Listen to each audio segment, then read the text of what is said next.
惠娘，是你吗？惠娘，惠娘，我是惠娘，我是惠娘。 Енді бір қызық. Жұрттың бәрі айтады. Трамптың Қытайға қарсы саясаты ол бізге не береді?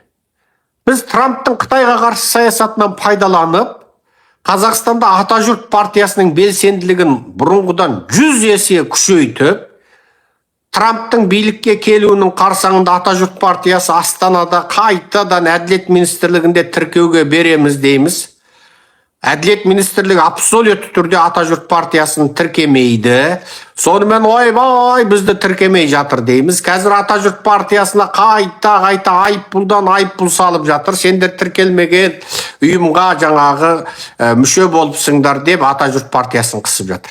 Енді Трамптың Қытайға қарсы саясаты кезінде Қытайдың қазақ ұйғырларға жасаған, қырғыздарға жасаған геноцидін әлемдік деңгейде әшкерелеп, Біріккен Ұлттар ұйымында, Америка конгресінде, Еуропарламентте Қытай геноцидін ашуменен танымал болған Атажұрт енді Қытай билігінің тапсырмасыменен Атажұртты қысып отырған Қытай құл Тоқаевтың қылмысын әшкерелеу арқылы Трамптың анти-қытайлық саяси жоспарынан пайдаланып, Трамптың қолыменен Тоқаевтың кеңірдегін қысуға болады. Трамптың қолыменен Тоқаевтың кеңірдегін қысуға болады.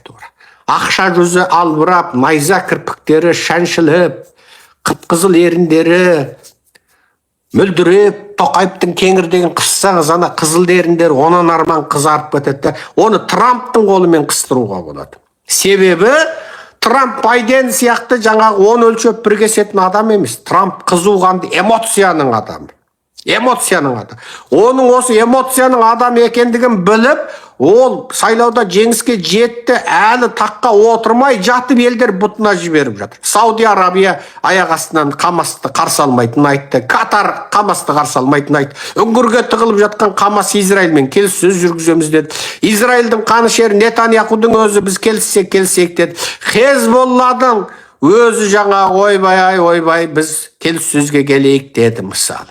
Анау ауғанның тәліптер сақалы биттеп кеткен. Ол біз доллардан бас тартпаймыз, доллар жақсы зат екен деді мысалы. Міне. Иранның өзі Америкамен келіссөз жүргізейік деп мәлімдеме таратты.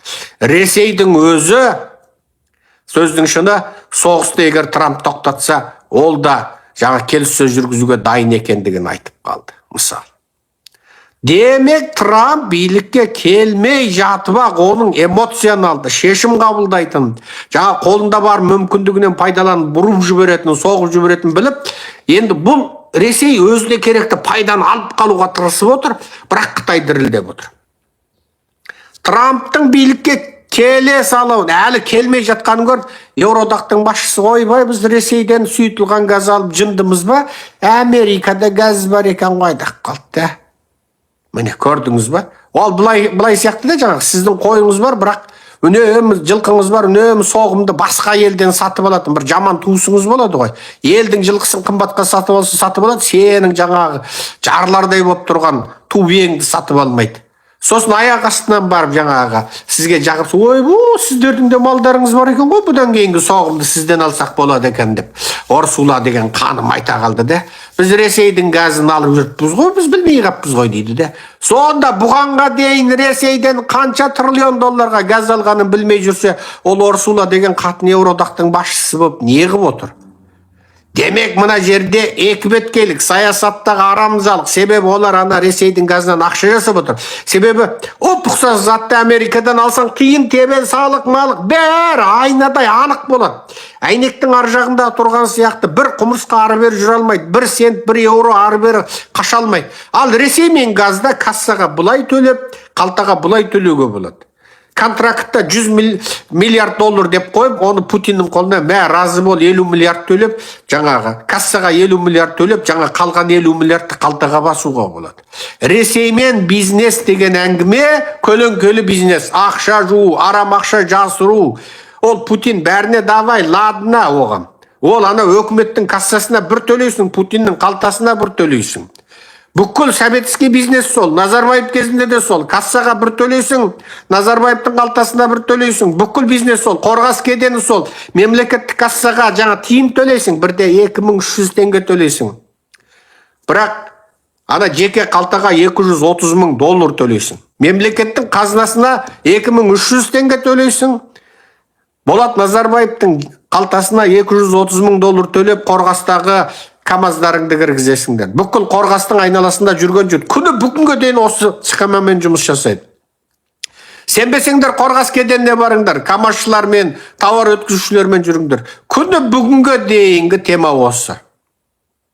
Естеріңізде бар болса керек, 2003 жылы ма 2004 жылы халықаралық кеден қауымдастығы Қытайдан қорғасқа қанша бір айда қанша КамАЗ шығардың деп сұрайды. Сөйтсе олар 48 мың ба 45 мың КамАЗ шығардық дейді Қытай жақ. Сөйтсе қазақ жақ айтады 3 мың КамАЗ кірді дейді. Сонда ана 45 мың КамАЗ қайда кетті?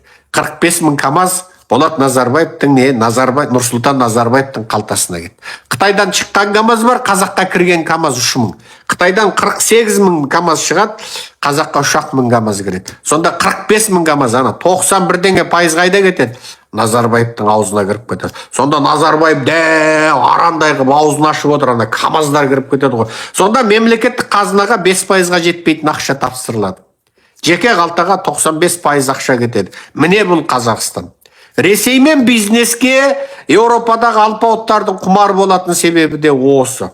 Енді Трамптың анти-қытайлық саясаты бізге мынандай бір орай береді. Біз Қазақстандағы Қытай тақырыбын көтеріп, халықараға танымал болған ата жұрт енді белсенділік арттырамыз. Әрине Тоқаев та Трампқа жағымпаздану үшін маймаңдай бастайды. Трамптың командасының ішінде жаңағы мені искегісі келетіндер бар ма екен деп хат жазып жіберуі мүмкін жаңағы. Алтыннан насыл жапырақтан жасыл қорғасынан салмақты жаңағы деп хат жазуы мүмкін бұл Тоқаевың жаңағы. Найза кірпіктері мөлдіреп, қызыл еріндіктер қаймыжықтан хат жазып, бұл сол Трамптың айналасында менімен мақабаттасатын біреуің бар ма деп кетуі мүмкін еді. Бірақ бәрібір Трамп оны елемейді. Бәрібір Трамптың бірінші мақсаты Қытайды қысу. Ендеше осы орайдан пайдаланып, біз де Қытайға қарсы іс-шараларды көбейтеміз. Біз де жаңа Қытайға қарсы жұмыс жасап, Қытай геноцидін әлемге ашып, танымал болған ата жұрт Қазақстанда қудалау көрді деп, біз де ойбайды, дайбайды көбейтеміз. Міне сол кезде Трамп ол бізге назар аудармай қоймайды емес, аударады. Ал Тоқай бізді тіркей ма? Аллахи беллахи Тоқай тіркемейді. Тоқай тіркемейді. Тоқай халқының барлық азаматтық белсенділігінен қорқатын дүлей. Ол үрей ішінде отыр. Ол мына қазақ саяси сауатты болып кете ме, қазақтың көзі ашылып кете ме, ол содан қорқады. Сондықтан ол тіркемейді. Ол сондықтан қамайды. Мүмкін біздің жігіттерді қамайды. Ол тіптен жақсы. Мүмкін айыппұл салады. Ол тіптен жақсы. Сонымен жаңа Трамптың назарын, әкеңді міне бұл жерде бір сайда саны құмда жоқ, мынау бір орыс құл Тоқай деген неме, сен мені білмедің ба деп кеңірдектен қысу басталады. Менше 2025-те эмоционалды Трамптың анти-қытайлық қолынан пайдаланып, Трамп Тоқайдың кеңірдегін қыстырып алуға бір орай кеп тұр. 惠娘，是你吗，惠娘？